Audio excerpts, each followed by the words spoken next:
జూబ్లీస్ బైపోల్లో అధికార కాంగ్రెస్ పార్టీ ఘన విజయం సాధించింది. కాంగ్రెస్ అభ్యర్థి నవీన్ యాదవ్ మొత్తానికి ఎమ్మెల్యేగా గెలుపొందారు. దీంతో ఇక పెద్ద ఎత్తున చర్చ జరిగింది. ఎలా ఇంత మెజార్టీతో కాంగ్రెస్ పార్టీ గెలుపొందింది, అలాగే మూడు ప్రధాన పార్టీలు ప్రచారం చేసినప్పుడు కూడా జరిగిన పరిణామాలు ఏంటి, ఏ మద్దతు కారణంగా ఏ అంశాలు ఈ విజయానికి ప్రభావితం చేశాయో తెలుసుకునే ప్రయత్నం చేద్దాం. మనతో పాటు ప్రొఫెసర్ గోల రమేష్ గారు ఉన్నారు, వారితో మాట్లాడే ప్రయత్నం చేద్దాం. సార్ నమస్కారం. సార్ నమస్తే. పెద్ద ప్రచారం జరిగింది, మూడు ప్రధాన పార్టీలు కూడా నువ్వాని అన్నట్టు కూడా ప్రచారం చేశాయి. కానీ అధికార కాంగ్రెస్ పార్టీ విజయం సాధించింది.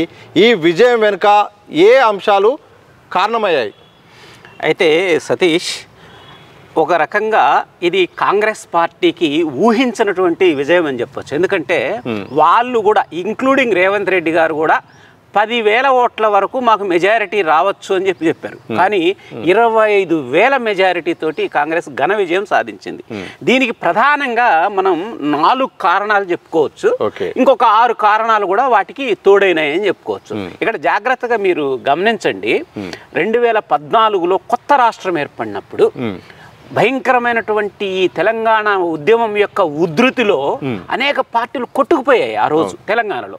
కానీ జూబ్లీ హిల్స్ కానీ మీరు జాగ్రత్తగా చూస్తే అప్పుడు ఫస్ట్ ప్లేస్ 30% ఓట్లతో టీడీపీ తరఫున మాగంటి గోపీనాథ్ గారు, మన చనిపోయిన క్యాండిడేట్, గెలిచాడు. అయితే సెకండ్ ప్లేస్ దేనికి వచ్చింది తెలుసా? ఎంఐఎం తరఫున పోటీ చేసినటువంటి ఇదే నవీన్ యాదవ్కి 25% ఓట్లతో second place, third place YSRCP, fourth place టీఆర్ఎస్కి వచ్చింది 2014లో. తర్వాత ఈ అంటే అర్థం ఏంటి మనకి? తర్వాత 2018లో కూడా మాగంటి గోపీనాథ్ మన బీఆర్ఎస్లోకి చేరి టీడీపీ నుంచి ఆయన గెలిచాడు. మళ్ళీ 2023లో కూడా గెలిచాడు. ఇది కానీ మనం జాగ్రత్తగా మనం కానీ విశ్లేషిస్తే అక్కడ జూబ్లీ హిల్స్ యొక్క గెలుపుని డిసైడ్ చేసేది టీడీపీ సపోర్ట్ బేస్ అనేది మన క్రిస్టల్ క్లియర్ గా అర్థమవుతుంది. కాంగ్రెస్ గెలుపుకు టీడీపీ సహకరించిందా? TDP support base. ఎందుకు అని అంటే నేను దానికి రీజన్ కూడా చెప్తా. మరి టీడీపీ సపోర్ట్ బేస్ ఇంపార్టెంట్ అయితే 2023లో కూడా కాంగ్రెస్ గెలవాలి కదా. రేవంత్ రెడ్డే కదా కాంగ్రెస్ లీడ్ చేసింది, పిసిసి ప్రెసిడెంట్ గా ఉన్నాడు కదా. మరి 2023లో ఎందుకు గెలవలేదు? టీడీపీ సపోర్ట్ బేస్ అంతా రేవంత్ రెడ్డిని ఓన్ చేసుకున్నది కదా అనేటువంటి డౌట్ కూడా మీకు రావచ్చు. కానీ 2014లో టీడీపీ సపోర్ట్ బేస్ అని చెప్తున్నా, 2018లో టీడీపీ సపోర్ట్ బేస్ చెప్తున్నా, 2023లో రేవంత్ రెడ్డి వచ్చినప్పుడు టీడీపీ సపోర్ట్ బేస్ అంతా కూడా రేవంత్ రెడ్డి వైపు టర్న్ కావాలా అయ్యి అక్కడ కాంగ్రెస్ గెలవాల్సిందే యాక్చువల్గా. కానీ అక్కడ వాళ్ళు చేసినటువంటి స్ట్రాటజిక్ మిస్టేక్ ఏంటంటే ఇది మన అజరుద్దీన్ ని ముస్లిం క్యాండిడేట్ ని కాంగ్రెస్ తరఫున పెట్టడం వల్ల టీడీపీ సపోర్ట్ బేస్ అనేది రేవంత్ రెడ్డిని చూసి కూడా అక్కడ ముస్లిం క్యాండిడేట్ ని పెట్టడం వల్ల అక్కడ ఓట్లు పడలే కాంగ్రెస్ కి.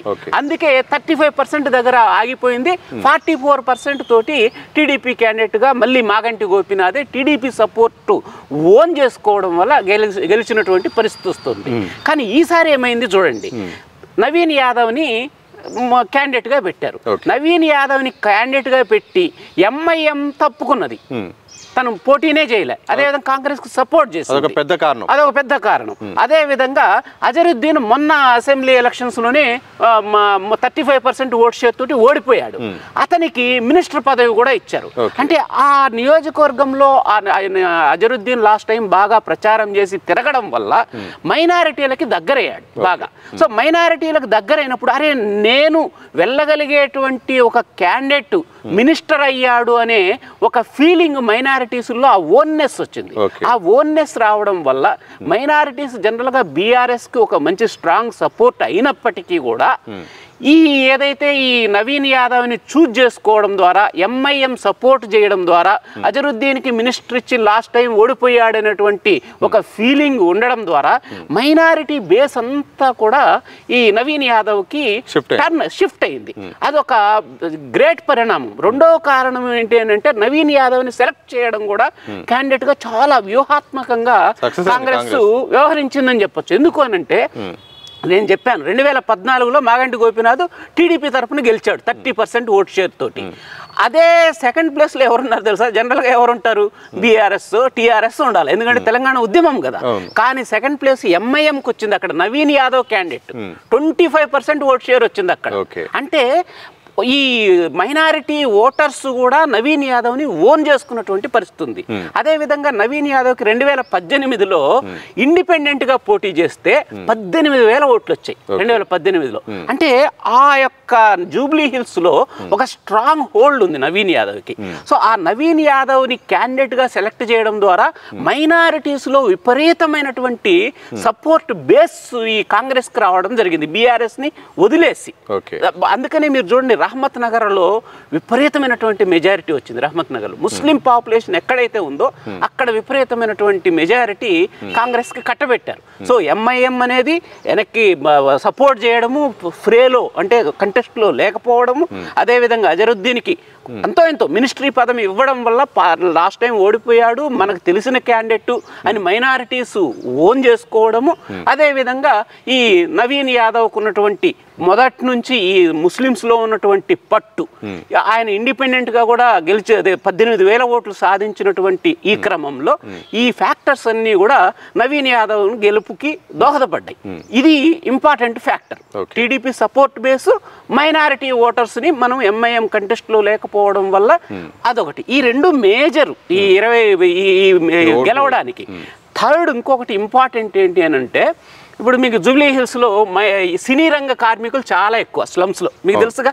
జూబ్లీ హిల్స్లో ఎక్కువ మంది సినీ రంగ కార్మికులు ఉంటారు. ఈ రేవంత్ రెడ్డి చాలా స్ట్రాటజిక్గా ఒక మాట చెప్పాడు ప్రచారంలో, హోరెత్తించిన మాట ఏంటి అని అంటే, నేను గెలిస్తే జూబ్లీ హిల్స్లో మా కాంగ్రెస్ పార్టీ గెలిస్తే 10 కోట్లు నేనే ఇచ్చి ఒక వెల్ఫేర్ ఫండ్ పెడతాను, ఒక సంక్షేమ నిధి ఏర్పాటు చేస్తాను సినీ రంగ కార్మికుల కోసం. నేను 10 కోట్లు ఇవ్వడమే కాకుండా నిర్మాతలతోటి అదేవిధంగా హీరోలతోటి ఫండ్ను జమ చేపిస్తాను అని చెప్పి ఆయన వాగ్దానం చేశాడు. ఇది బాగా సినీ రంగ కార్మికుల్ని బాగా అట్రాక్ట్ చేసిందనమాట. సో ఆ సినీ రంగ కార్మికులంతా కూడా వీళ్ళకి మంచి సపోర్ట్ దొరికింది. వీళ్ళంతా స్లమ్స్ నుంచి, లేకపోతే చిన్న లోయర్ మిడిల్ క్లాసు, లేకపోతే పూర్ పీపుల్, ఎవడైతే కొంచెం అఫ్లూయెంట్ పీపుల్, సంపన్న వర్గాలు ఎవరైతే ఉన్నారో వాళ్ళు ఓటింగ్కే రాలే. ఇప్పుడు దేశంలో 8 స్థానాలకి ఉప ఎన్నికలు జరిగాయి మొన్న జూబ్లీ హిల్స్తో పాటు. దేశం మొత్తం మీద 8 అసెంబ్లీ స్థానాలకి ఉప ఎన్నికలు జరిగితే lowest voter turnout Jubilee hills లోనే ఉంది, 48.4% ఎంతో. జమ్మూ కాశ్మీర్ లో కూడా 49.9% ఉంది. జమ్మూ కాశ్మీర్ లో సమస్యాత్మకమైనటువంటి ప్రాంతం. అట్లాంటిది అంత లో టర్న్అవుట్ ఉంది అంటే అర్థం ఏంటి? సంపన్న వర్గాలు కానీ హయ్యర్ మిడిల్ క్లాస్ కానీ they have not turned up to voting. So ఆ ఓటింగ్కి రాకపోవడం వల్ల కాంగ్రెస్కి ఒక రకంగా అది ఫెచ్చింగ్ అయింది. ఎందుకంటే అర్బన్ ఓటర్స్లో సంపన్న వర్గాల్లో బీఆర్ఎస్కి కొంత సానుభూతి ఉంది, వాళ్ళు ఓటింగ్కి టర్న్అవుట్ అవ్వలేదు. సో దాంతో ఈ సినీ రంగ కార్మికులు వీళ్ళకి సపోర్ట్ చేయడం మూడవ కారణం అయితే, నాలుగవది ఇంపార్టెంట్ కారణం ఏంటి అని అంటే, అది అధికార పార్టీకి మనం ఓటేస్తే మనకి ఏదో డెవలప్మెంట్ జరుగుతుంది తప్ప ఈ బీఆర్ఎస్కు ఓటేస్తే ఏమవుతుంది? అలాంటి పరిస్థితుల్లో అధికార పార్టీకి ఓటేస్తే మనకు డెవలప్మెంట్ వస్తుంది అని చెప్పి ప్రజలు నమ్మారు. వాస్తవం కూడా. ఇప్పుడు 10 మంది బీఆర్ఎస్ ఎమ్మెల్యేలు ఎందుకు పోయారు చెప్పండి కాంగ్రెస్లోకి? 10 మంది డిఫెక్షన్ ఎమ్మెల్యేస్ ఇప్పుడు స్పీకర్ దగ్గర ఈ డిస్క్వాలిఫికేషన్ పిటిషన్స్ విచారణ జరుగుతుంది కదా. 10 మంది ఎందుకు పోయారు? అరే ఏదో అధికార పార్టీతో అంటగాగితే మాకేదో డెవలప్మెంట్ నిధులు వస్తాయి, మేమేదో నియోజకవర్గాన్ని అభివృద్ధి చేసుకోవచ్చు అనేటువంటి స్వార్థమే కదా. ఇంత ఖర్చు పెట్టి ఎలక్షన్స్లో మేము గెలిచాము, అభివృద్ధి చేయలేకపోతే మేము ఎట్లా డబ్బులు సంపాదించుకోవాలనేది ఒకటైతే, రెండోది ప్రజలకు ఏదైనా సేవ చేస్తే నెక్స్ట్ టైం మళ్ళీ గెలవడానికి ఛాన్స్ అంతే కదా, అంతే అంటారు. అయితే సో అధికార పార్టీ ఉంటే నియోజకవర్గం అభివృద్ధి చెందుతుంది. అందుకే మీరు చూడండి బీహార్లో ఎలక్షన్స్ రిజల్ట్స్ వచ్చాయి కదా, మీరు అందరూ చూసారు. 243 సీట్లకి దాదాపు 202 సీట్లు స్వీపింగ్ మెజారిటీ బీజేపీకి వచ్చింది. ఎందుకు వచ్చింది? వాళ్ళు అమాయకులు కాదు ప్రజలు. వాళ్ళు ఏమనుకున్నారంటే ఈరోజు ఎన్డీఏ గవర్నమెంట్ అంటే బీజేపీ గవర్నమెంట్ బతుకుతోంది అని అంటే ఎవరి వల్ల బతుకుతోంది? ఒకటి Nitish Kumar government, 2 TDP government.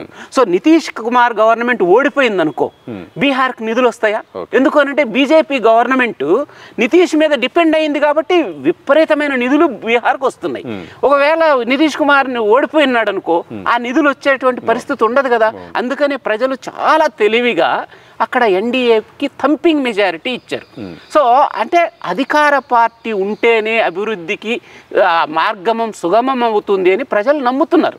అందుకనే ఇది ఫోర్త్ ఫ్యాక్టర్, ఇంపార్టెంట్ ఫ్యాక్టర్ ఇక్కడ గెలవడానికి.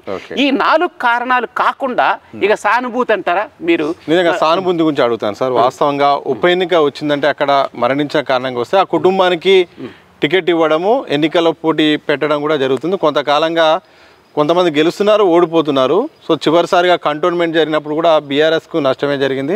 గతంలో దుబ్బాక విషయంలో కూడా అలాగే జరిగింది. కొన్నిసార్లు నాగార్జున సాగర్ విషయంలో కూడా పనిచేసింది. ఈసారి ఎందుకు సానుభూతి విషయంలో కూడా ఎక్కడ కూడా ఆ పవనాలు ఓటింగ్ మీద ఎక్కడ కనిపించలేదు? మాగంటి గోపీనాథ్ చరిస్మాను ఓటర్లలాగా ఎక్కడ కూడా పట్టించుకునే పరిస్థితి కనపడలేదు.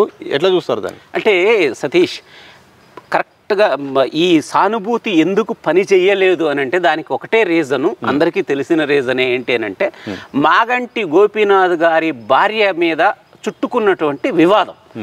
ఏమైంది? మాగంటి గోపీనాథ్ వాళ్ళ తల్లిగారే వారం రోజులుగా, ఎలక్షన్స్కు ముందు వారం రోజులుగా స్టేట్మెంట్లు ఇవ్వడము, ఏకంగా ప్రెస్ మీట్ పెట్టడం ముందు రోజు.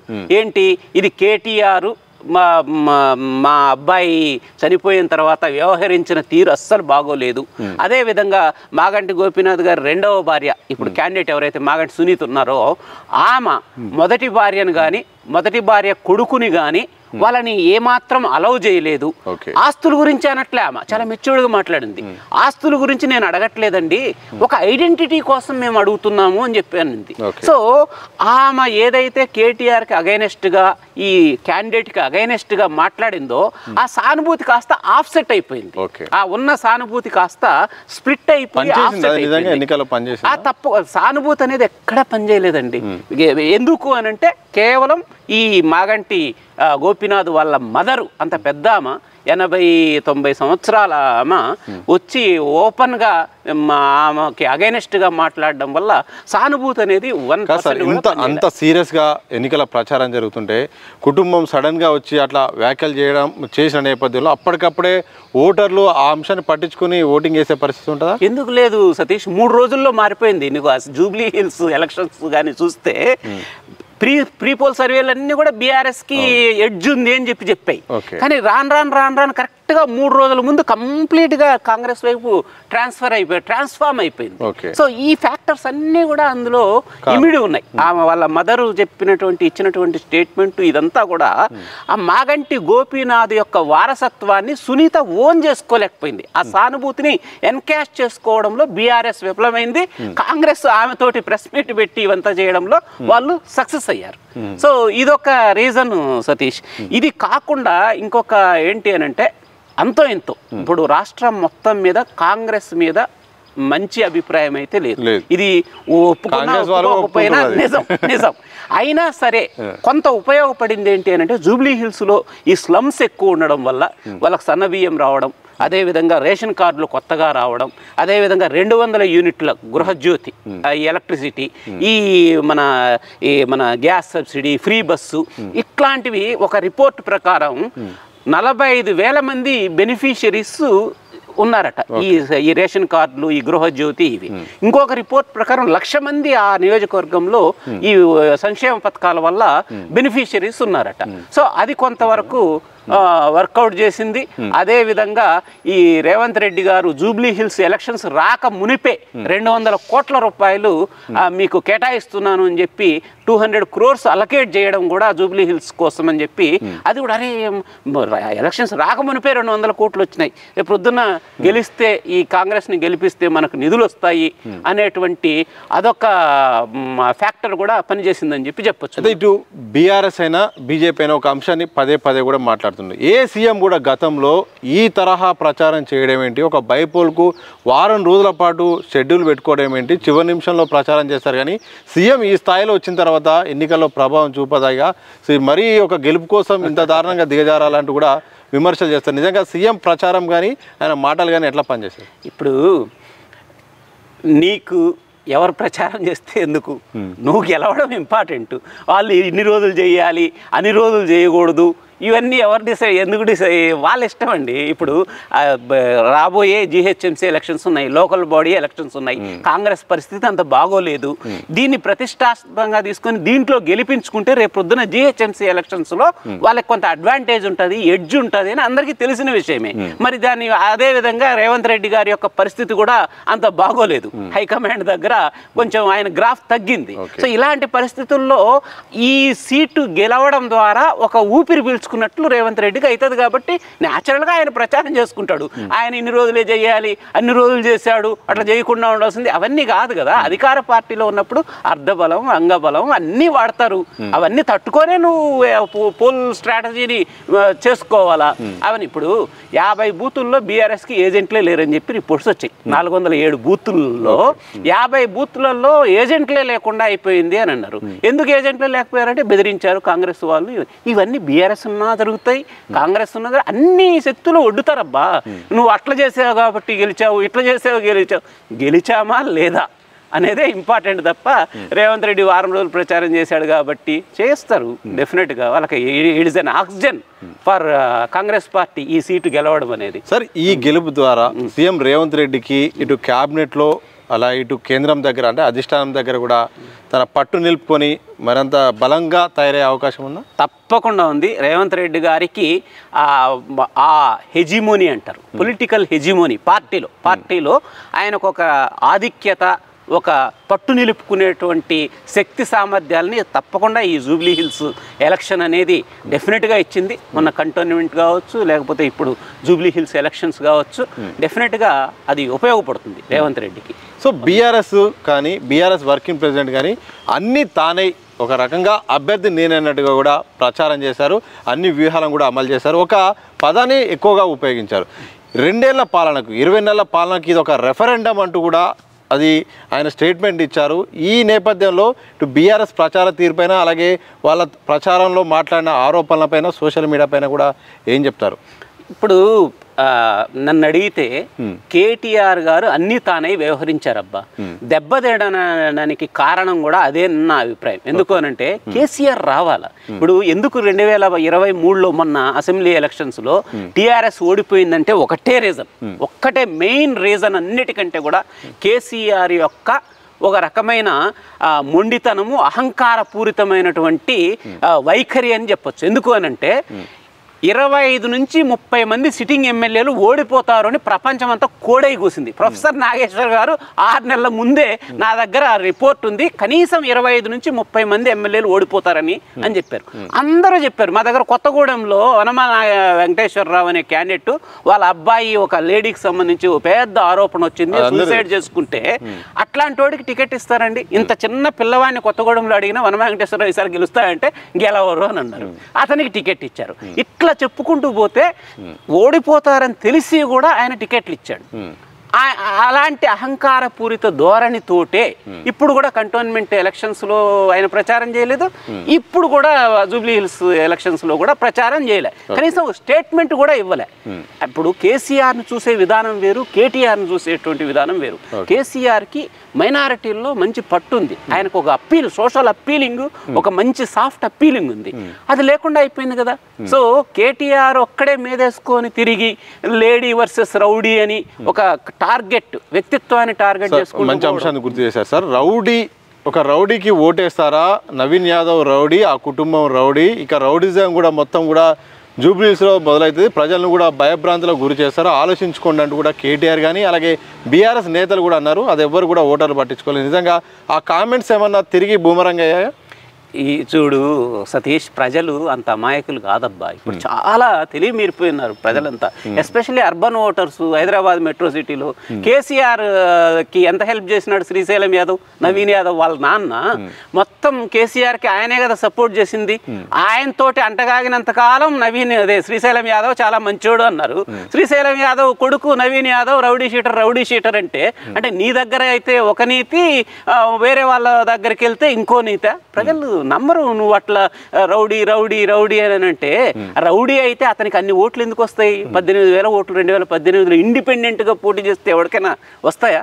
ఇప్పుడు నవీన్ యాదవ్ యొక్క నన్ను అడిగితే ఆయన క్యాండిడేచర్ వల్లే ఈరోజు మేజర్గా గెలిచినారనుకోవచ్చు. ఇప్పుడు అంటే 35% ఉన్న కాంగ్రెస్ ఈరోజు 51% అంటే 16% పెరిగింది. ఎవరి దగ్గర నుంచి పెరిగింది? బీజేపీ నుంచి 5% లాగేసుకున్నారు. 14% వస్తే ఇప్పుడు 9% వచ్చింది. 5% బీజేపీ నుంచి లాగేసుకున్నారు. అదేవిధంగా ఇంత మునుపు 44% బీఆర్ఎస్కి వస్తే ఇప్పుడు 38% వచ్చింది. 6% అక్కడ లాగేసుకున్నారు. అదేవిధంగా ఎంఐఎం లాస్ట్ టైం 4.5% ఎంత వచ్చింది? ఇది ఒక 5%. సో 4, 5, 6, 11, ఒక 5, 16% లాగేసుకున్నాడు నవీన్ యాదవ్. అందరు 3 పార్టీల నుంచి లాగేసి. సో అది రౌడీ వర్సెస్ లేడీ ఇదంతా కూడా పని చేయదు. ఈ nowadays people are very very intelligent, చాలా కాషియస్గా ఆలోచిస్తారు సతీష్. సో అది పనిచేసిందని నేనైతే అనుకోవట్లేదు. ఇదే బూస్టప్తో మరో ఉప ఎన్నిక రాబోతుంది. అవసరమైతే దానం నాగేందర్ రాజీనామా చేసి ఉప ఎన్నిక వెళ్ళబోతుందని తెలిసింది. ఈ యొక్క గెలుపు ప్రభావం వచ్చే ఎన్నికలపైన కూడా కాంగ్రెస్ పార్టీకి ఉంటుందా? తప్పకుండా ఉంటుంది సతీష్. ఎందుకంటే ఎప్పుడైనా ఒకటే గుర్తుపెట్టుకోండి, క్యాస్కేడింగ్ ఎఫెక్ట్ అంటారు దీన్ని. సో దీని యొక్క ప్రభావం పక్కన ఉన్నటువంటి నియోజకవర్గాల మీద పడుతుంది. అది కాకుండా వీళ్ళకు ఉన్నటువంటి అడ్వాంటేజ్ ఏంటంటే బైపోల్స్లో ఎప్పుడు కూడా మెజారిటీ కూడా అధికార పార్టీకే అనుకూలంగా ఓటర్ తీర్పు వస్తుంది. ఎందుకు అనంటే అరే వేరే వాడికి వేయడం వల్ల మనకి ఏంటి ప్రయోజనం అని చెప్పి ఆలోచిస్తారు. ఎస్పెషల్లీ హైదరాబాద్ లాంటి మెట్రోపాలిటన్ సిటీ యొక్క ఓటర్స్ ఇంకా ఎక్కువ ఆలోచిస్తారు. తప్పకుండా. కాబట్టి డెఫినెట్గా ఇది కొంత క్యాస్కేడింగ్ ఎఫెక్ట్ ఉంటుంది. అట్ ది సేమ్ టైం అధికార పార్టీ అనేటువంటి ఒక అడ్వాంటేజ్ తప్పకుండా ఉంటుంది. ఓకే, ఓవరాల్గా ఫైనల్గా ఏం చెప్తారు సార్? మీరు గమనించిన దాన్ని బట్టి ఇక తెలంగాణ రాజకీయాలు ఈ ఫలితాల తర్వాత ఎట్లా ఉంటాయి? రాజకీయ పార్టీల భవిష్యత్తు కానీ ప్రజల ఆలోచన కానీ నెక్స్ట్ వచ్చే ఫ్యూచర్ మీరు విశ్లేషిస్తే ఏం చెప్తారు? కాంగ్రెస్ పార్టీ ఈ ఎలక్షన్స్ రిజల్ట్స్ని చూసి ఈ వాపును చూసి బలుపు అనుకుంటే అది చాలా పొరపాటు అవుతుంది. సో కాంగ్రెస్ పార్టీకి క్షేత్రస్థాయిలో సరైనటువంటి పేరు, సరైనటువంటి ఒపీనియన్ ప్రజల్లో లేదు. ఇది వాస్తవం. గెలిచినప్పటికీ కూడా ఇది వాస్తవం. దీన్ని వీళ్ళు టర్న్అప్ చేసుకొని టర్న్ అరౌండ్ చేసుకుంటేనే వీళ్ళు మనగలుగుతారు. ఇది ఫస్ట్ పాయింట్.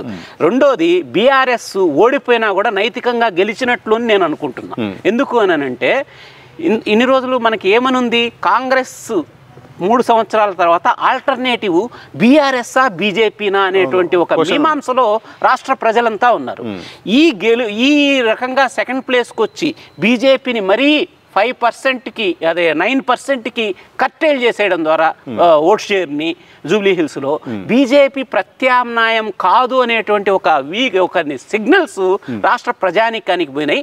అది బీఆర్ఎస్కి రాబోయేటువంటి అసెంబ్లీ ఎలక్షన్స్లో ఖచ్చితంగా లాభిస్తుంది అని చెప్పి నేను అనుకుంటున్నా. సో బీఆర్ఎస్కి ఇది అఫీషియల్గా అపజయమైనప్పటికీ నైతికంగా నేనే ఆల్టర్నేటివ్ ఫర్ కాంగ్రెస్ అనే ఫ్యాక్టర్ని ఎస్టాబ్లిష్ చేయడానికి ఇది ఉపయోగపడింది అని నేనైతే అనుకుంటున్నా Satish. Okay, thank you very much sir. So మొత్తంగా ఇది జూబ్లీహిల్స్ ఎన్నికల్లో మాత్రం ఇక రకరకాల కారణాల వల్ల అయితే మాత్రం కాంగ్రెస్ పైన వ్యతిరేకత ఉన్నప్పటికీ కూడా అభ్యర్థికి ఉన్న పాపులారిటీ, దాంతోపాటు ఇటు టీడీపీ మద్దతు అవుతుంది, ఎంఐఎం పోటీ పెట్టకుండా నిలవడం అవుతుంది. ఇలా చాలా ఎన్నో కారణాలు కూడా ఈరోజు అయితే మాత్రం కాంగ్రెస్ పార్టీకి కలిసి వచ్చినాయి. కానీ కాంగ్రెస్ పార్టీ ఇదే గెలుపును బలుపుగా వాపు అనుకుంటే మాత్రం తప్పు. ఎందుకంటే ఎప్పటికైనా వ్యతిరేకత ఉంది వాస్తవమే, కానీ అన్ని పరిణామాలు కూడా అధికార పార్టీ కావడం వల్ల కూడా గెలిచే అవకాశం వచ్చింది తప్ప ఈ బీఆర్ఎస్ కూడా ఒక రకంగా ఓడిపోయినప్పటికీ కూడా నెక్స్ట్ ఆల్టర్నేటివ్ ఎవరు ప్రధాన ప్రతిపక్షం అనే ఒక ప్రశ్న నేపథ్యంలో బీఆర్ఎస్ ఇక సెకండ్ రోల్ పోషించబోతుందనే ఒక రిజల్ట్ అయితే మాత్రం ప్రజలు ఇచ్చారు. మొత్తానికైతే మాత్రం జూబ్లీహిల్స్ ఉప ఎన్నిక అనేది మాత్రం ఇప్పుడున్న పరిస్థితుల్లో సీఎం రేవంత్ రెడ్డి కూడా ఒక కలిసి వచ్చింది ఎన్నిక ద్వారా. ఇటు క్యాబినెట్లో అలాగే కేంద్ర అధిష్టానం దగ్గర కూడా తనకు బలం వచ్చేలాగా కూడా తనకు ప్రాధాన్యత ఉండేలాగా కూడా కలిసి వచ్చింది. మరి చూడాలి తెలంగాణ రాజకీయాలు భవిష్యత్తులో ఎలా ఉండబోతాయో ఈ గెలుపు తర్వాత అనేది మాత్రం తెలియాల్సిన అవసరం ఉంది. ఇది మొత్తంగా ప్రొఫెసర్ గోల రమేష్ గారు అయితే మాత్రం జూబ్లీహిల్స్ బైపోల్ విషయంలో జరిగిన పరిణామాలపై కూలంకషంగా విశ్లేషించే ప్రయత్నం అయితే చేశారు. చూస్తూనే ఉండండి దిశ టీవీ.